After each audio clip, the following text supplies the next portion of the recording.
Hello, my name is Ben Nadler. I am a Ph.D. candidate in the English department at SUNY Albany. Right now, however, I'm not in Albany. I'm out in the Midwest in a city called Springfield, Illinois. I've been doing some research here for the past few weeks, and while I've mainly been looking at things that happened in the region in the 1930s, I keep doing this research, and even just walking around the city today in 2020, I keep feeling the shadow, the impact, the weight of an event that happened earlier, which is the Springfield race riot of 1908. And so that's the story that I'm going to be telling you today. Now, before I get into this, I think I need to unpack the word riot, because we use the word riot to mean different things and to sort of flatten different things together. So sometimes, it's just as something as stupid as a sports team won or lost and people get drunk and smash things up. What we've been hearing in the media recently, and the way I think we're normally using the word riot today, is actually we're talking about a demonstration or a rebellion or an uprising of whatever sort that's then shut down by the police, that's violently repressed by state power.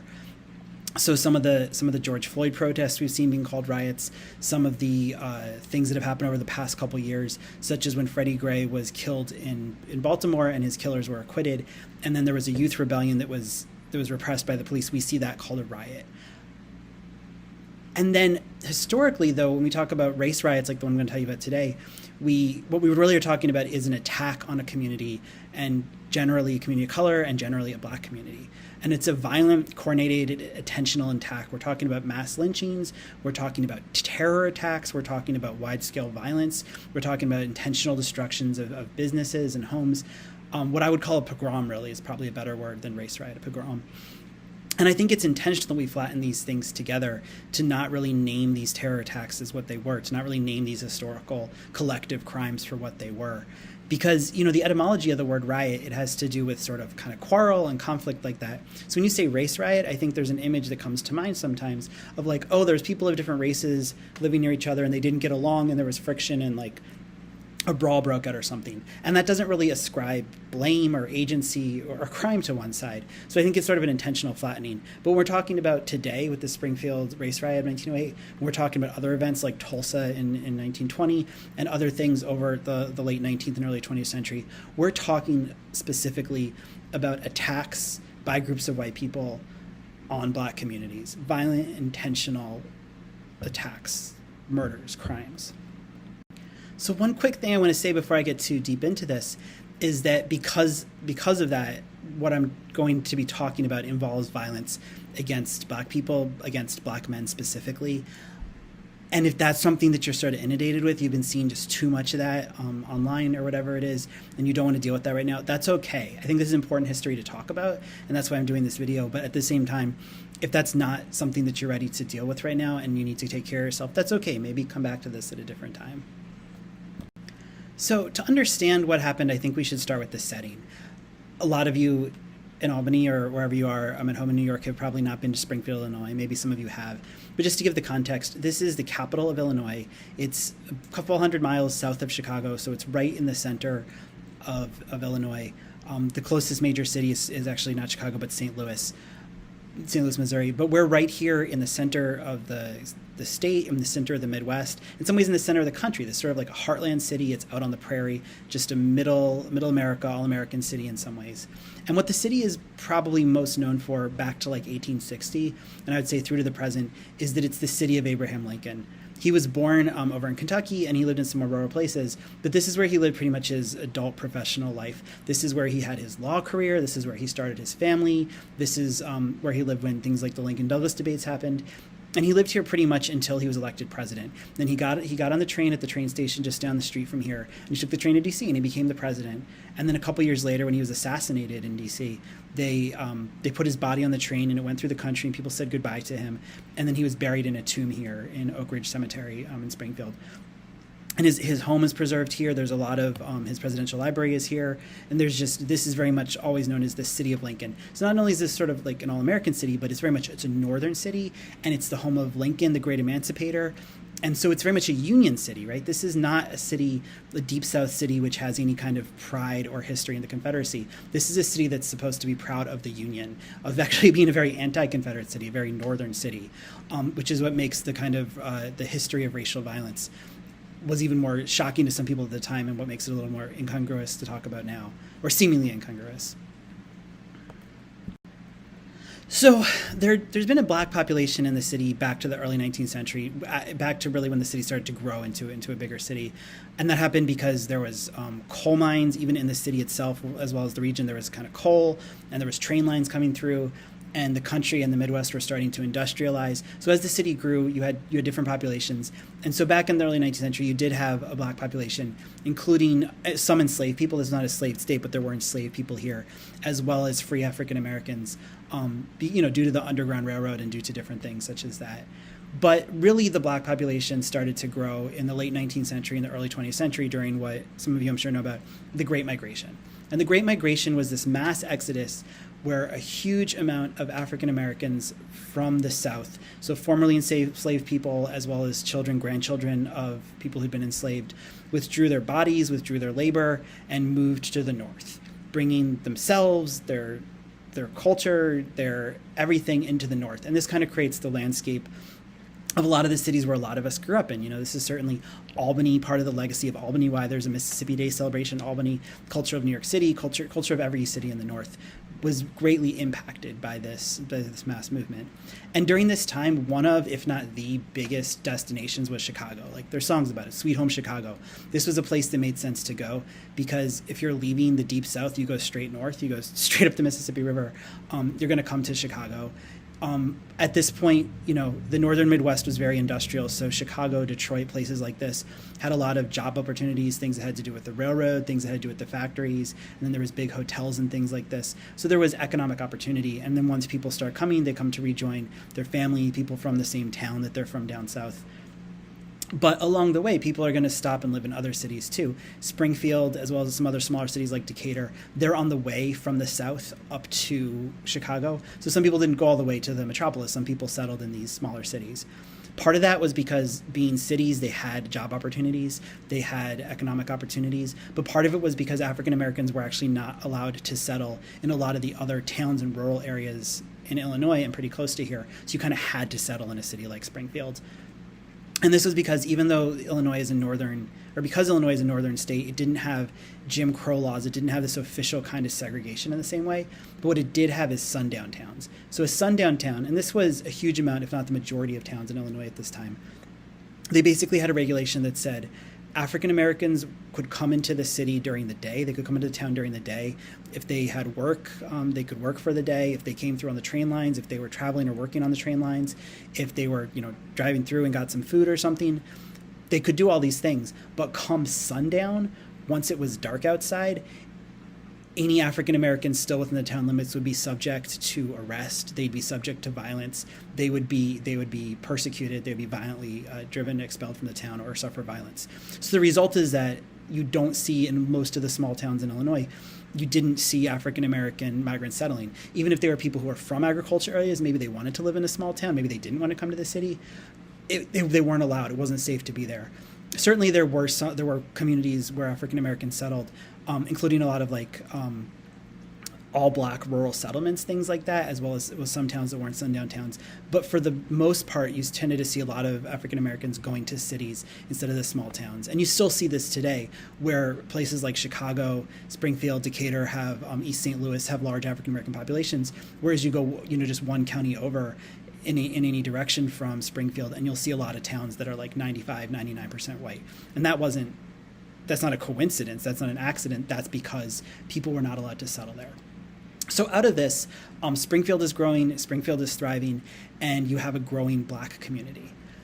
But at the same time, this era of the late 19th century and early 20th century, this is an era that, historians of the 20th century often called the nadir of American race relations, meaning that this was the lowest point for racial equality, for racial progress in the United States. And I think sometimes we kind of buy into this idea that history goes in one direction, that there's always progress, that if, just because time has passed, things are getting better. That's not necessarily the case. We've seen this certainly in European history, as well as American history, that there are times when society is more racist, there are times when society is less racist, there are times when people have more rights, times when groups have less rights. There is no guarantee that time makes things better. So what you started to see was that after the Civil War, you did start to have a lot of progress, especially because we had Reconstruction. There was a lot of African Americans who were starting to take roles in politics and government and commerce and things like that. And then you see this huge backlash. So then you see things getting more racist. You see white supremacists having more power. And this would kind of go on long after 1908. In the 1920s, for instance, after World War I, you had as much Klan as you ever did. There was the first Klan, which was after the Civil War, more this kind of people trying to perpetuate the Confederacy. But in the 20s, the Klan was based as much in Indiana as anywhere. That's right next to Illinois. And there was this huge backlash both against African-American progress, but also against immigration. The Klan was a Protestant supremacist, Christian supremacist group, as well as intertwined with being a white supremacist group. So you saw a lot of persecution of African Americans. You saw a lot of persecution against Catholic immigrants, Jewish immigrants, people who were from Eastern and Southern Europe. And then you saw kind of immigration restrictions and things like this. So at the same time, we have the Great Migration. We have people moving up here, but then we have this situation of just growing white supremacy, growing racial violence, and a lot of violence against African Americans in the Midwest. So in 1908, a couple things happened in Springfield in the summer of 1908 that set off the specific incident of this 1908 race riot, 1908 pogrom. The first was that a white mining engineer was stabbed to death by an intruder. Somebody broke into his house and was trying to commit crimes and ended up stabbing this man to death. He was an engineer. He was involved with unions and stuff. He was pretty well connected within the kind of working class circles of the city. And immediately a young African-American man was arrested for this crime. This guy was later convicted for the crime. We don't know for sure. I mean, it wasn't a fair trial. But what happened is that he was a transient. He came in on the freight train. He didn't know anybody in the black community, let alone the white community. He was just this young traveling African-American man. So it was decided that he was guilty of this crime, that he had killed this well-liked white man, that he was just this criminal, and that he was definitely guilty, and there's no question to it. So he was arrested and charged for this crime. Then, a little bit later, a few weeks later, a white woman accused a young African-American man of raping her.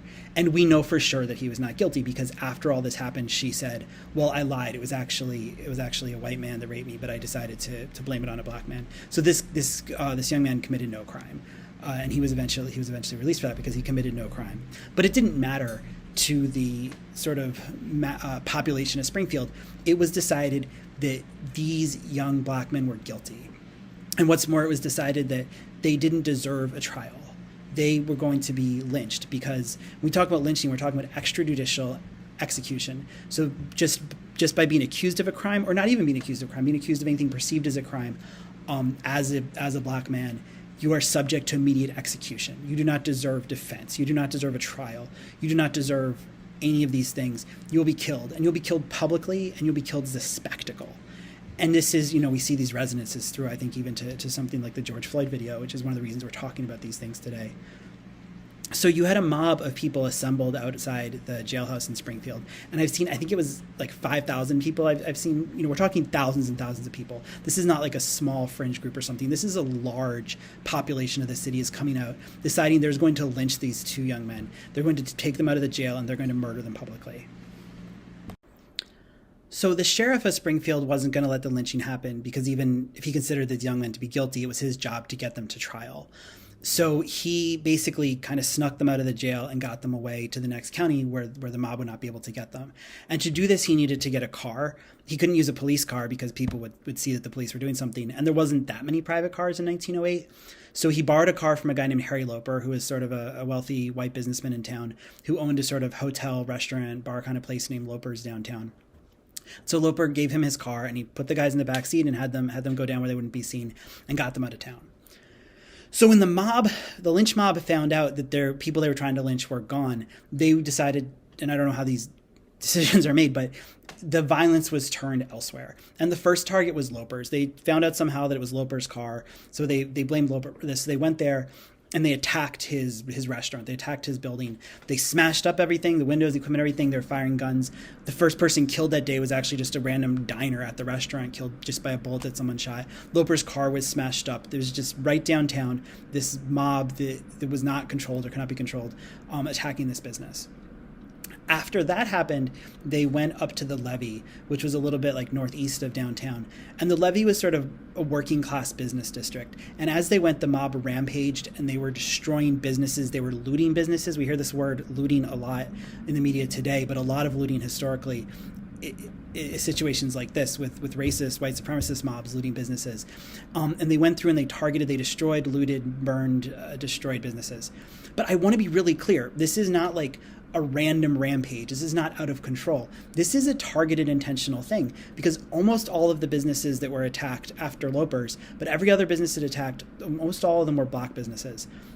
And the few that were not black-owned businesses were Jewish-owned businesses. So you're only seeing businesses by minorities being attacked and destroyed. So this is a really conscious effort by the mob to destroy the businesses of black people, to destroy the wealth of black people, and to destroy the ability to sort of build a business district to gain wealth and to create something in the city. So it's a very, very targeted terrorist attack. I mean, this is why I use the word pogrom. This is something like we see like Kristallnacht a couple days later in Germany. This is an intentional attempt and successful attempt to destroy black businesses. And I think we need to be really clear about this when we're talking about what race riots were historically. So then after the levy, they kept going up in that direction. And the next place they came to was a place called the Badlands. And the Badlands was sort of a working class residential area. You can tell by the fact that it was called the Badlands that it was pretty maligned. And this had been a mixed race district at different points. By this point, it was pretty much a black residential area. And so you see, after attacking black businesses, the mob is attacking black homes. They're shooting guns. They're burning things. They're destroying people's houses. They're burning buildings to the ground. And, you see people in the neighborhood, African-American people in their homes and their businesses there trying to resist and also just trying to survive. So you see some people fighting back, like, they may be shotguns or hunting rifles, firing at the mob. You see Black Fire Brigade trying to put out the fires, trying to save as many buildings as you can.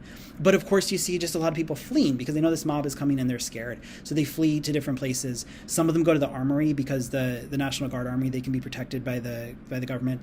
Some of them, there's different white families, white immigrant families, and different people who want to help, and they kind of take in African-American neighbors. But for the most part, it seems like you see people fleeing, going to the outskirts of town where there was more rural areas, where there was African-Americans who lived maybe in a more kind of like a farm with a barn where they could put people up either outside the city limits or just at the edge of the city limits. So you see people becoming refugees inside their own city and from their own city, and then having to rely on their own community to give them support and protection when they can't have it anywhere. And, so there's houses being burned, there's places being destroyed. And there's a guy named Scott Burton. He's a well-known guy in the Badlands. He's a barber. And he doesn't want to flee from he has a barber shop attached to his house. And he tries to stand his ground, and he's murdered. And he's shot and he's dragged out of his house, and then he's lynched and hung. So this is a public spectacle that this man's body, this man's dead body, is hung from a tree in a public spectacle, just for not having committed any crime, but because the mob was going to lynch a black man that day, and they went to this man's house, they went to this man's business, and they murdered him. And his name was Scott Burton. And after the lynching of Scott Burton, there was a lynching of another man named William Donegan. Now, he lived nowhere near the Badlands because he was actually a pretty wealthy, one of the wealthier African-American men in the city. And he had a very nice house he built for himself right in downtown Springfield. It's now actually the State Museum. If you're ever out here and go to the museum, that's the block where he lived, near the newer state capitol. But he was very prominent in town. He was elderly at this point. His trade was that he was a cobbler. He kind of made boots and things like this. But he was also basically a merchant, a small businessman. And he'd done very well for himself. He's very known and respected in town. He actually knew Abraham Lincoln before the Civil War. So you can just kind of see the length and involvement that he had in the culture of the city of Springfield. But he was targeted for a couple reasons. One was his wealth. There's this resentment that an African-American man should be so successful, have so much wealth, have such a nice house. And also probably because his wife was much younger than him and she was white. So going back to the impetus of the initial false rape allegation, the idea of interracial marriage, of miscegenation, as something to be punished, this seems to be another reason that he was probably targeted. So the mob went down to his house intentionally, again, nowhere near where the Badlands. They went down to his house later, and he was dragged out of his house, and he was lynched in front of his house. He was hung from a tree, and his throat was slit. And At this point, the National Guard was in town. They were trying to break up what was happening. So the lynching of Donegan, there was a huge crowd, and there was, again, it was a spectacle for people. This murder was entertainment. People were saving souvenirs, shards of wood, and things like that. He did not die immediately because this was disrupted, but the injuries were so bad that he died the next day. So he was the second person to die from a lynching during these race riots. And there was other people killed too. There were several other people killed, both black and white, who died because the mob was attacking and shooting, and then there was the National Guard coming in and trying to dispel, using shooting to dispel the riot. So there was many deaths that week, but these were the two men, Scott Burton and William Donegan, who were intentionally lynched, hung as a spectacle.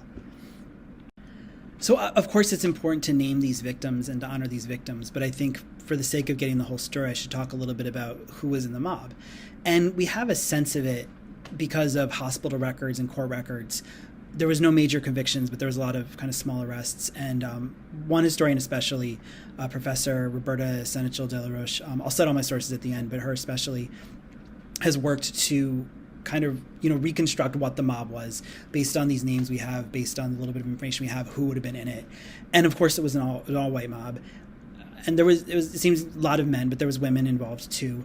And this was mainly a working class mob. And I think, which is not to say that the working class Springfield was more racist than the upper class, but the upper class, first of all, the upper class doesn't tend to be as involved in this type of mass violence because the upper class already has state violence. They already have the police, the National Guard, the courts, and of course owning the mines and industry and stuff like this. So the need or desire to kind of assert white supremacy through this type of action, that tends to not be something that happens as much from the white elite.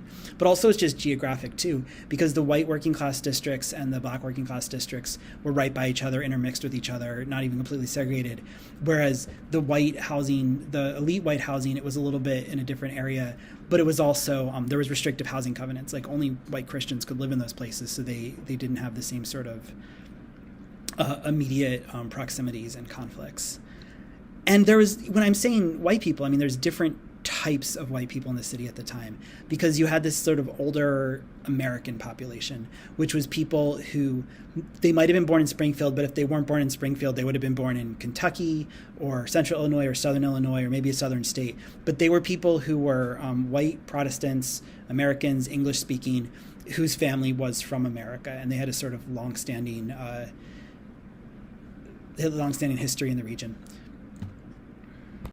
But then more recently, in the decades prior and up to 1908, you had a newer white population, which was immigrants who had been drawn to the region for jobs mainly. The coal mines being a major draw, these newer industrial jobs. So you had people coming over from mainly Southern and Eastern Europe.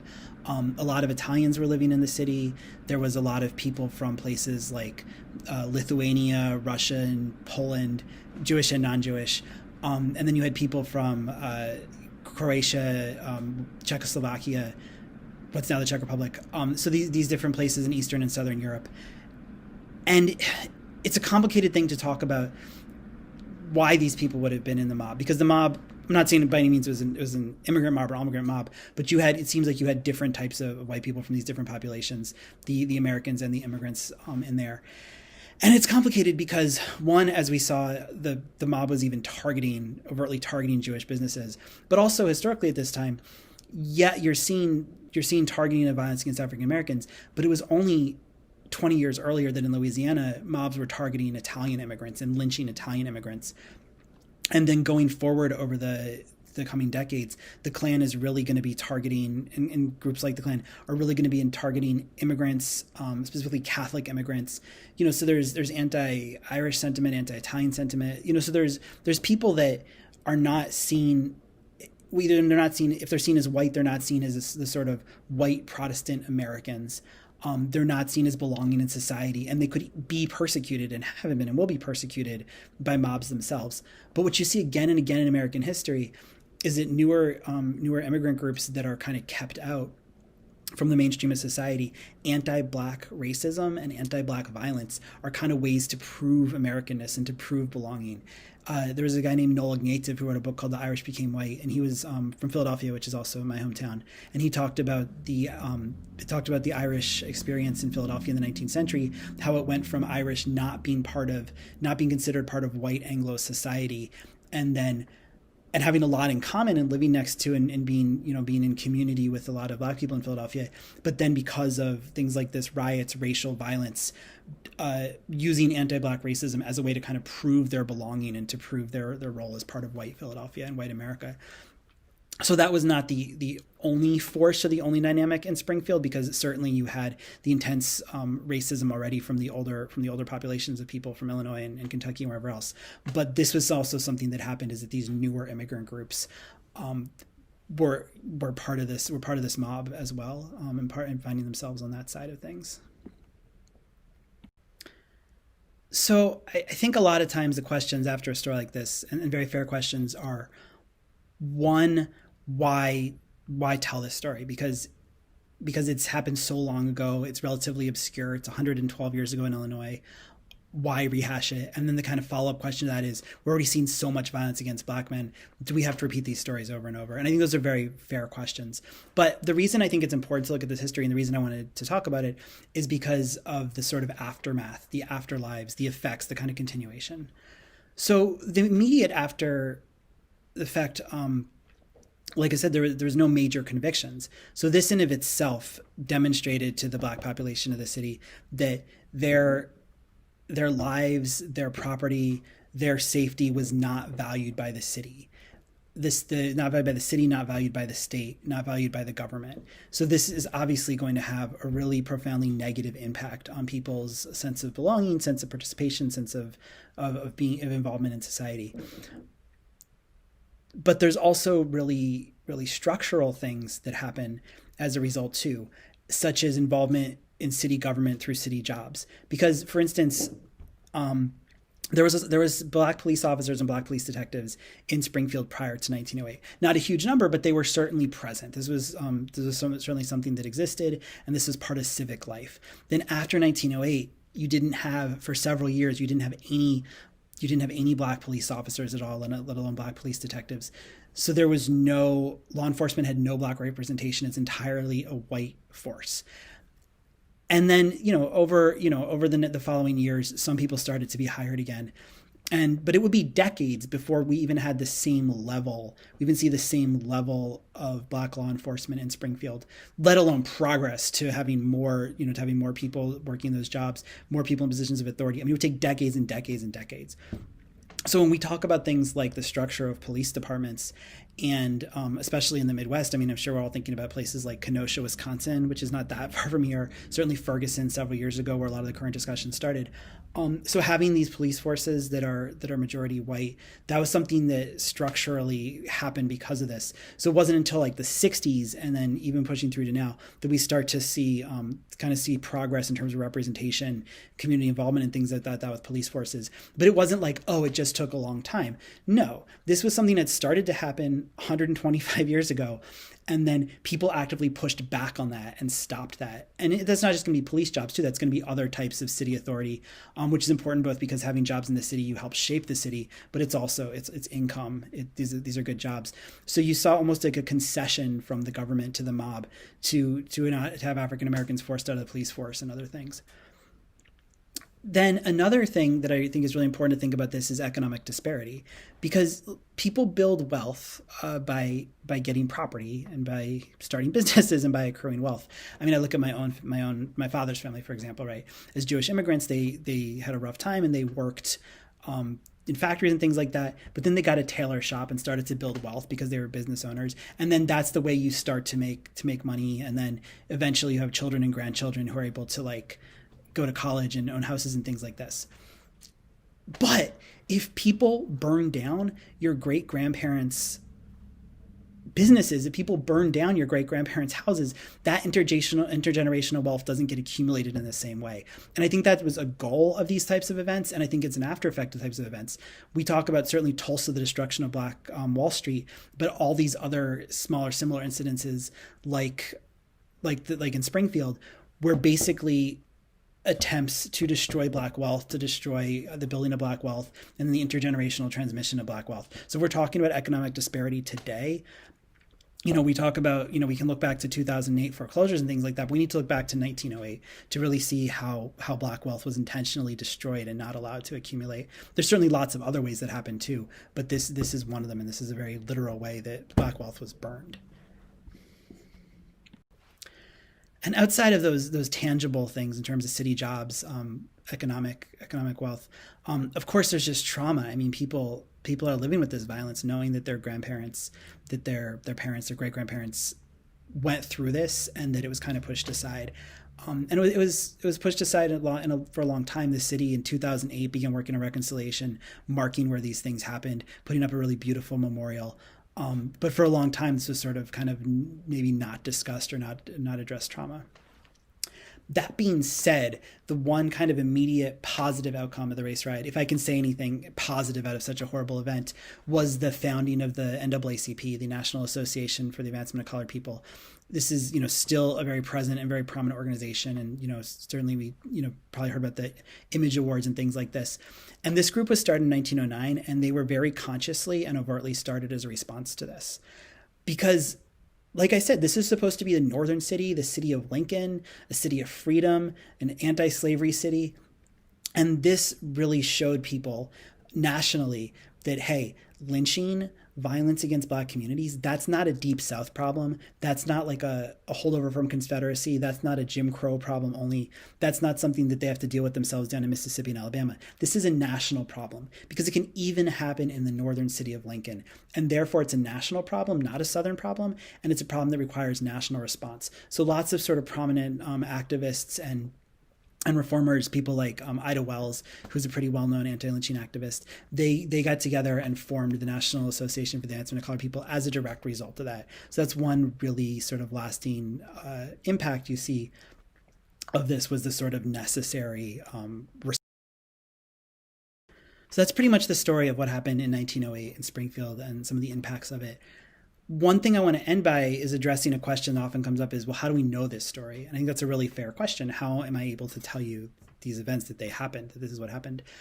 And of course, there's always limits to our knowledge of history. We're trying to narrativize it. We're trying to make a story out of something that happened a long time ago. So there's always gaps, there's always limits. But there's a lot of different types of sources we can draw on as we try to piece this together.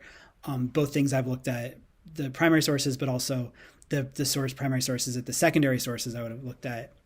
What they looked to. So the first one I would say is kind of the official record, the state record, because when you're dealing with something that starts with arrests, with court cases, that involves the National Guard, military orders, there's going to be records of that. The state will preserve records of that. So even though there's limits to that and there's biases to that, we can certainly know kind of what the government did, what the sheriff did, what the National Guard did. One interesting way is actually physical archaeology, actually digging things up. In terms of the Badlands, it's now a lot of where the Badlands are. There's train tracks that go through there, and then part of it is like this, just a strip. It's just an empty lot, and then part of it's next to that is a parking lot. It's actually the parking lot of the hospital where my grandfather died. For whatever that's worth. But there's just this land where these houses were burned down. It was a neighborhood, and now it's an empty lot. So just in the past year or so, the National Park Service has started to dig up the foundations of the house. Even though things are burned down, there's still like the brick foundations at the bottom. Then there's things you can find like, just ceramics and just kind of like daily household things. So between kind of housing records and digging up some physical stuff, we can start to get a sense of who lived in the Badlands, what life was like in the Badlands. So that's really interesting.